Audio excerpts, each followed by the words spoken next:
आपको जेल में भी डाल दिया। साहब परिस्थिति हम देखे ही नहीं है। मैं कई बार ये उदाहरण देता हूं, दूसरा विश्व युद्ध हुआ था, सेकंड वार,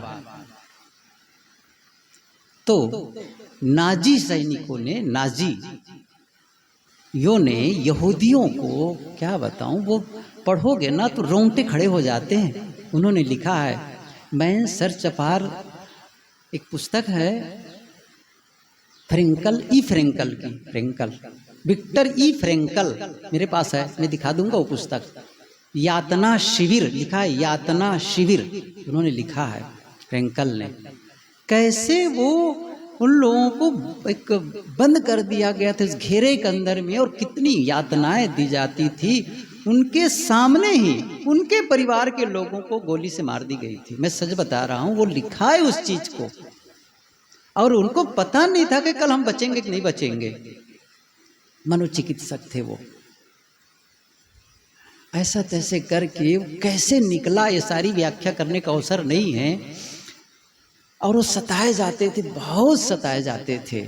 ऐसी परिस्थिति में भी वो बैठ करके विजुलाइज करते थे, जब मैं यहाँ से बाहर निकलूँगा तो अपने विद्यार्थियों को मैं कैसे पढ़ाऊँगा, इन बातों को कैसे बताऊँगा कि कैसे वहाँ पर मुझे शांत रह सकता था। फिर उन लोगों के साथ जो मुझे सताते थे, उनके लिए मेरे मन में घृणा नहीं हुई। फिर जैसे मैं बदलाव किया भीतर में, और उसने क्या एक सूत्र दिया, उद्दीपन और प्रतिक्रिया के बीच एक अवसर होता है। फिर से बता रहा हूं, ये सूत्र को जीवन भर काम आ सकता है, इसको ध्यान में रखें। तो उद्दीपन और प्रतिक्रिया के बीच में एक स्पेस होता है, अवसर होता है। काहे का? चुनाव करने का। उद्दीपन समझ रहे मैं क्या कहना चाहता हूं? मतलब बाहर से चाहे किसी ने गाली दी, किसी ने नुकसान किया, चाहे मौसम खराब हुआ, कुछ भी ऐसा हुआ, ये उद्दीपन है। मतलब हमें उद्वेगित करने के लिए कोई साधन, उद्दीप्त करने के लिए कोई घटना घटी। अब उस घटना के बाद मैं कैसे उस पर बोल रहा हूं, क्या कर रहा हूं, ये प्रतिक्रिया है, ये प्रतिक्रिया है। क्योंकि वहां हुआ एक्शन, फिर हुआ रिएक्शन, एक्शन के बाद रिएक्शन, लेकिन इस दोनों के बीच में एक स्पेस होता है, अवसर होता है। किसका? चुनाव करने का। कैसे मैं प्रतिक्रिया व्यक्त करूं? क्या गाली का उत्तर गाली दूं, एक, दूसरा चुप रहूं, या फिर गाली का उत्तर मीठे शब्दों से दो? ये चुनाव कर सकते हैं आप। बस हर बार चुनाव का अवसर होता है। उन्होंने ये सूत्र दिया बाहर आकर के। साहब वो आदमी जिसको कितना सताया गया था वो आदमी, और उसने बहुत लोगों को, कितने लोगों को वो स्थिति थी, तो वो उन्होंने पुस्तकें लिखी कई और पढ़ाया उसने। ख्याल आता है नेल्सन मंडेला का, कितनी बार ये उदाहरण दिया। नेल्सन मंडेला का नाम तो यहाँ बैठे सब सुने ही होंगे, कोई अपवाद। दक्षिण अफ्रीका, कहाँ के बताऊं, वही उधर ही कहते कि गांधी जी को ट्रेन से धक्का मार दिया गया था, समझ रहे हैं ना।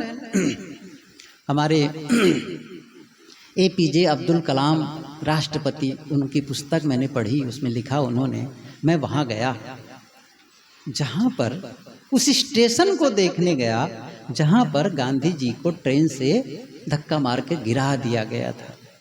गया, वहाँ बोर्ड अभी भी लिखा है, एक बोर्ड है वहाँ पर गांधी जी के नाम से कि यहाँ पर उनको इस प्रकार धक्का मारा गया। और तब से फिर वहीं से उन्होंने संकल्प लेके बदलाव किया गांधी जी का। अभी विषय मेरा नहीं है वो कहने के गांधी जी वाला। तो नेल्सन मंडेला की बात हुई, वो बड़ा संघर्ष, उसको जेल में डाल दिया। काले गोरों की लड़ाई चलती थी ना, काले गोरों को उस समय, तो उनको वो क्रांति, वो चाहते थे कि नहीं, ये समानता का अधिकार होना चाहिए। बस वो नायक था, उसको जेल में, और कितने साल जेल में डाले बताऊं? 26 साल, 26 साल। और वो जहां रहते थे वो कमरा कितना बड़ा था?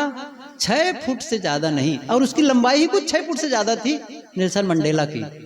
उसने कहा मैं वहाँ गया, और जब मैं नेल्सन मंडेला से हाथ मिलाया, मैंने देखा उनको चित्र भी उनके साथ चलते हुए चित्र दिया भी है, हाथ मिलाया तो पूरा शरीर जैसे मेरे सिहरन टाइप का, ऐसा लगा जैसे किसी देवदूत से हाथ मिला रहा हूँ, नेल्सन मंडेला से। अद्भुत वो पुरुष। तो जब ये फैसला हो गया, ख़त्म हो गया, जेल से रिहा किया गया, तब क्या हुआ, वो राष्ट्रपति बने। समझ रहे हैं ना, वो राष्ट्रपति वहाँ बने। और जब राष्ट्रपति बने, एक दिन अपने अंगरक्षकों के साथ किसी रेस्टोरेंट में भोजन करने गए, और जब भोजन करने गए, बैठे, भोजन का ऑर्डर दे दिया गया, भोजन आने में वक्त लग रहा है, विलम्ब है। इतने में क्या देखते हैं कि नेल्सन मंडेला ने कहा, वो जो टेबल वहाँ पर बैठा है, एक आदमी के लिए इशारा किया, अपने अंगरक्षक से कहा उनको बुला लाओ, वो हम लोग के साथ भोजन करें, उनसे जाकर बताओ। गया, बताया, राष्ट्रपति महामहिम ने कहा है कि भोजन साथ में करना है। आदमी उठ के आया, बैठा, भोजन किया। अब भोजन करते करते उनके हाथ कांप रहे थे। भोजन किया, अभिवादन किया, चला गया। तो उसके अंगरक्षक ने, जो मुख्य अंगरक्षक, उसने कहा वो जो सज्जन अभी भोजन हम लोग के साथ कर रहे थे, लगता है उनका स्वास्थ्य ठीक नहीं था क्योंकि मैंने देखा उसके हाथ कांप रहे थे, उसका शरीर कांप रहा था। नेल्सन मंडेला ने क्या कहा, नहीं, स्वास्थ्य ठीक था। फिर कैसे? तो उन्होंने कहा कि बताता हूं, जब मैं जेल में था उस समय आदमी जेलर था। क्या कहा? जब मैं जेल में था उस समय आदमी जेलर था, और इतने कठोर परिश्रम करते थे, प्यास लगती थी, और जब मैं पानी मांगता था पानी नहीं देता था, मेरे ऊपर पेशाब कर देता था। सोच रहे हो उसने क्या सोचा होगा? ये मेरा बदला लेंगे, लेकिन मैं जानता हूं बदला ले करके कभी भी आदमी सुखी नहीं हो सकता है। क्षमा और गम, यही सुख का रास्ता है। साहब वो देवदूत से कम है? मैं कई बार सोचता हूँ बैठ करके, जब ये विचार पढ़ता हूँ ना, सोचता हूँ मेरा लेवल कहाँ है, तो ऐसा लगता है मैं तभी पानी भर रहा हूँ, मैं नहीं कर सकता। और जिसको गृहस्थ कह रहे हैं ना आप, वो इंसान कितने ऊंचे लेवल के हैं। हम क्या कर रहे हैं? इन छोटी छोटी बातों को लेकर के शिकायत से भरे हुए हैं। उसने वैसा कहा, उसने वैसा कर दिया। क्या हो गया है? क्या आपका भोजन छीन रहा है? कपड़े छीन रहे हैं? कौन सा नुकसान हो रहा है जिसके लिए आप शिकायत में बैठे हुए हैं? अरे पत्नी ने कुछ कह दिया, पति ने कुछ बात हो गई, सास ने कुछ कह दिया, और आप मुंह फुलाए बैठे हुए हैं। छोटी छोटी बात, अपने ही साथी लोग हैं, हो गई छोटी सी बातें हैं, और बस आप कितने नकारात्मकता से भरे हैं, एकदम मुंह फुलाए हुए हैं। इंसान है, पशु भी ऐसा नहीं करता है। साधो, इसलिए कहा मुक्ति रख दो किनारे, अभी भीतर बैठो, शांत होना चाहो, ये सारी नकारात्मकताओं को खत्म करो। न ही वैरेन वेरानी संबंधित कुदाचनम अवैरेन च संबंधी एस धम्मो सनातनो। यही सनातन धर्म है। वैर से वैर नहीं मिटता है, न ही वैरेन वेरानी। तथागत बुद्ध ने कहा अवैरेन, अवैर से अब वैर मिटता है। वैर रख करके वैर मिटेगा? उधर से आग फेंके, आप भी आग फेंको। उसने क्रोध किया, आपने भी क्रोध किया, आग से आग बुझेगी? गुरुदेव जी कहा करते थे, गर्म लोहा को काटने के लिए ठंडा लोहा होता है। हम क्या कर रहे हैं? कब बदलेंगे? ये ध्यान शिविर पर ध्यान शिविर करते चले जाएंगे, हम रहेंगे वहीं के वहीं। क्या मतलब है ऐसे? वो उद्वेग खत्म नहीं हुआ, वो जलन खत्म नहीं हुई। कैसा जीवन है ये? बदलना है। समय ज़्यादा हो गया है, ध्यान करना जरूरी है, अभ्यास जरूरी है। अभी मेरा वो मुख्य विषय तो रह ही गया है, दिशा देने वाली बातें हम थोड़ा ध्यान करने के बाद उस पर चर्चा करते हैं। आज इतना ही, थोड़ा बैठो। ये विषय इतना है, मैं सही बताऊं कि कई दिनों तक चर्चा करो ना, इसको इतने विस्तार की जरूरत, भीतर इतने दलदल, इतने कचड़े भरे हुए हैं साहब, उस कांटों को निकालना कितना जरूरी है, कहाँ निकाल पाते हैं। निकालो इस चीज को, हल्का बनो, बोझ मत ला दो, मत ला दो इस चीज को।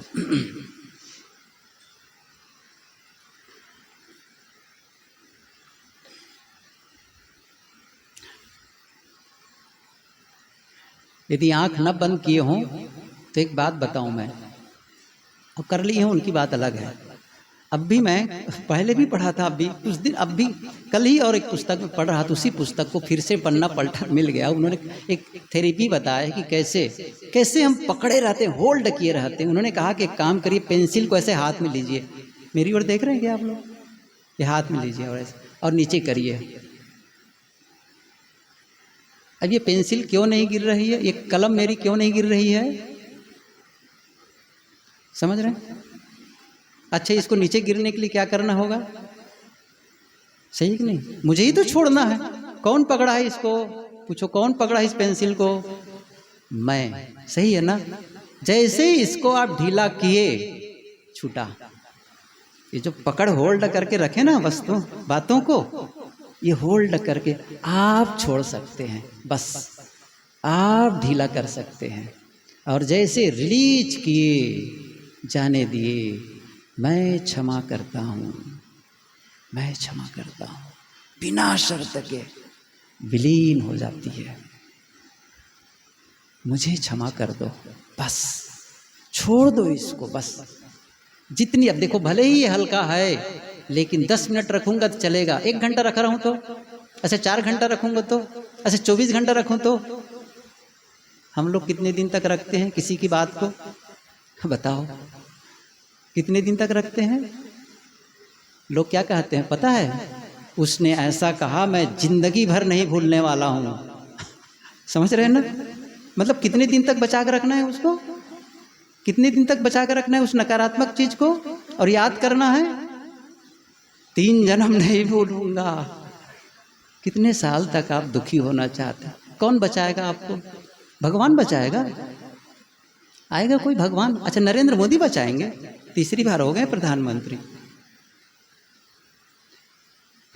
कितने दुखी इंसान हैं हम, अपना दुख खुद खरीदते है ना, कोई दूसरा नहीं है, कोई दूसरा नहीं है। छोड़ो, होल्ड करके न रखो बातों को, बत्ती बंद कर दो। आज घंटी मत लगाना, मैं दूंगा अपने अनुसार छुट्टी। अभी देखो फिर कहीं बात न चले, क्यों छुट्टी नहीं दोगे? छुट्टी के लिए वादा किए हो। ये जो बड़बड़ चल रहा है ना, इसी को रोकना, इसी को रोकना है, यही रोकना है आपको। और घंटी लगी तो भी नहीं उठना है, ठीक है? वादा है? मैं देखता हूँ आप लोग